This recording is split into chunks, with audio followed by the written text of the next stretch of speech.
কি হয়েছে? কি হয়েছে? না কিছু না। মনে হচ্ছে তোমার মন খারাপ।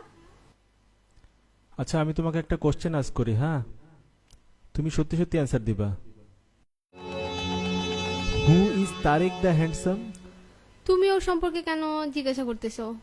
তোমার প্রত্যেকটা প্রোফাইল পিকচারে দেখি লাইক দেয়, আবার তোমার প্রত্যেকটা স্ট্যাটাস আপডেটেও দেখি তার লাইক দেয়া। আমরা অন্য কোনো ব্যাপারে কথা বলি। না, সে কি তোমার এক্স বয়ফ্রেন্ড টয়ফ্রেন্ড নাকি? মনে হইতেছে অনেক সেনসিটিভ ওর ব্যাপারে। এখনো ভালোবাসো টাসো নাকি ওকে? আমি ওকে কেন ভালোবাসবো? তুমি আমার একমাত্র ভালোবাসা। তাইলে কি ও তোমার ভাই? না না, এরকম না। Then who the hell is he? না তুমি তো আমার কাছে কিছু একটা লুকাচ্ছ, আমি তো বুঝতে পারতেছি।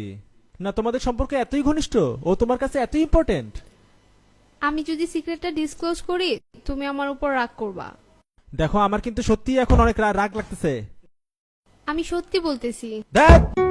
না, আমার আর তোমার সাথে রিলেশন রাখা সম্ভব না। আমি বলবো, কিন্তু তুমি প্রমিস করো আমার উপর রাগ করবা না। আচ্ছা বলো। ওইটা আমার ফেক প্রোফাইল। যখন কেউ আমার পিকে লাইক দেয় না, তখন আমি আমার পিকে লাইক দেই ওই আইডি থেকে।